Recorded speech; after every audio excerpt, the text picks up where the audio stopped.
Quais são os melhores tipos de fundos de investimentos imobiliários para garantir uma boa renda passiva no futuro? Meu nome é Ramiro Gomes Ferreira, eu sou gestor de investimentos credenciado pela CVM e autor do blog Clube do Valor. E no vídeo de hoje eu vou responder a pergunta da Mariana, que falou mais ou menos assim. Eu gostaria de saber quais são os melhores tipos de fundos de investimentos imobiliários para obter uma renda legal no futuro. Penso no longo prazo, algo como 15 a 20 anos para me dar uma quantia bacana de rendimentos mensais. Muito boa tua pergunta, Mariana, e por isso eu fui um pouco além do comum aqui para fazer uma aula bastante completa, como eu sempre faço nos Ramiros Responde, onde eu não me limito apenas a responder o comentário, sim ensinar muito mais sobre isso, e por isso eu vou ensinar bastante coisas aqui. Se você gostou do que está por vir, então dá um like nesse vídeo, te inscreve no canal se você ainda não se inscreveu e clica no joinha para receber novas notificações a cada vídeo novo aqui. E eu já volto com o conteúdo depois de rodar a vinheta.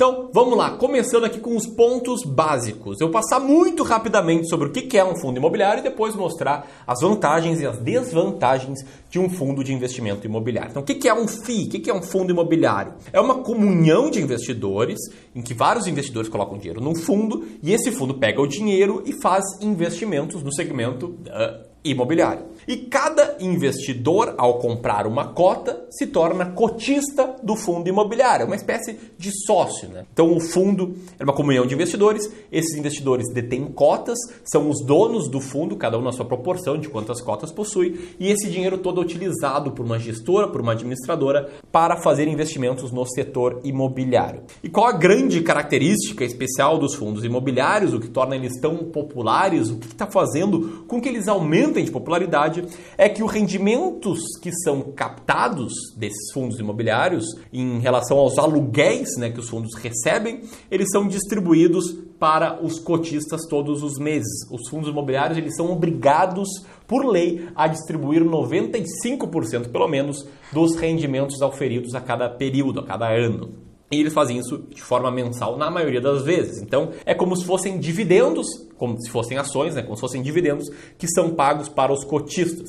E o melhor é que esses dividendos são isentos de imposto de renda. Então, em linhas gerais, isso é um fundo imobiliário. Claro que eu fui muito rápido aqui, muito breve, mostrando só algumas características. Quais são as vantagens e desvantagens de um fundo imobiliário? De vantagens, eu vejo como a forma mais barata e a forma mais fácil de se investir no mercado imobiliário. Eu vejo a distribuição recorrente das receitas, fazendo com que ele seja uma excelente alternativa de geração de renda passiva para pessoas que querem viver de renda. E também a gente vê uma gestão profissional de imóveis. Como é que a gente pode fazer para investir em imóveis, falando assim, no tradicional e nos fundos imobiliários? No tradicional, a gente procura um imóvel, compra esse imóvel, põe ele para alugar e junta a uma imobiliária e a gente tem que fazer a gestão de vários dados, como o pagamento do IPTU, como daqui a pouco conseguir licenças municipais, licenças de bombeiros, etc.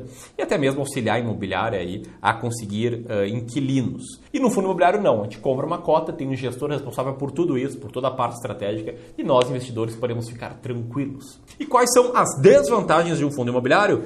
Primeiro, se comparado a outros ativos como ações e não se comparado a imóveis, a liquidez é mais baixa, porque é um mercado menor, existem menos investidores, é um mercado mais novo, ou seja, ele é um mercado menos maduro, então a liquidez é menor. Mas sempre lembrando que, se comparado a imóveis, é uma liquidez muito maior. Depois, não há o controle sobre os imóveis. O fato da gestão ser profissional, que é um benefício em geral, porque a gente não tem que se envolver na gestão, também tem seu lado negativo, que você não controla as decisões do imóvel, as decisões que o gestor vai tomar, somente controla as decisões de em quais fundos imobiliários investir.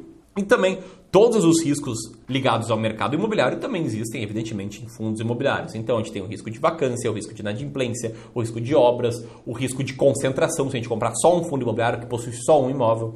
Isso a gente não elimina, a gente até pode eliminar com uma diversificação, mas se a gente comprar só um fundo imobiliário, a gente está ligado aos mesmos riscos do mercado imobiliário. Na verdade, a gente está ligado aos mesmos riscos do mercado imobiliário de qualquer forma, a gente pode diminuir vários desses riscos com uma boa diversificação, mas o mercado imobiliário é mercado imobiliário. Não vai ter só benefício em relação ao investimento tradicional de imóveis, senão não seria o mesmo mercado. Dito isso, vamos falar um pouco sobre a classificação dos fundos imobiliários, e aqui eu trouxe dois tipos de classificação. A classificação da Ambima e outra classificação recorrente que é mais popularmente aceito no mercado. Então, pegando dados da Ambima, a gente tem 3 níveis de classificação. O primeiro, o segundo e o segmento. Primeiro nível, a gente tem fundos imobiliários de desenvolvimento para renda, de desenvolvimento para venda, de renda, de títulos e valores mobiliários e híbridos.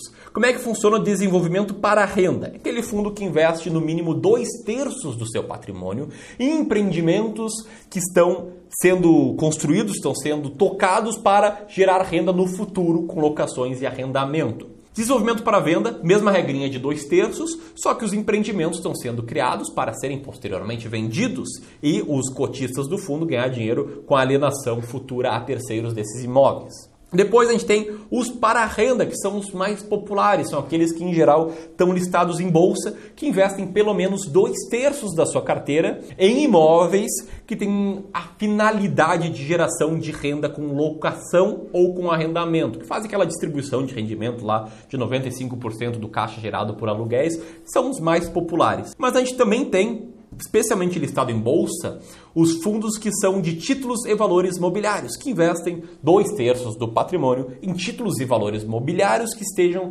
ligados ao mercado imobiliário. E a gente tem aí como mais comum fundos que investem em CRIs, em LHs e em LCIs, são também chamados de fundos de papéis. E por fim, a gente tem os híbridos, que têm mais liberdade para fazer a gestão, desde que, evidentemente, compre imóveis ou valores imobiliários ligados ao mercado imobiliário. Depois desse primeiro nível Ambima, a gente tem o segundo nível, que são os fundos de gestão passiva ou de gestão ativa. Gestão passiva é fundo que tenta aí seguir um determinado benchmark, no caso seria o IFIX, e a gente não encontra muito esses fundos, se não me engano tem um deles que está listado em bolsa, mas não tem muita liquidez. E de gestão ativa são os fundos que não têm gestão passiva, em que o gestor tem a liberdade de selecionar os investimentos conforme seu bel prazer.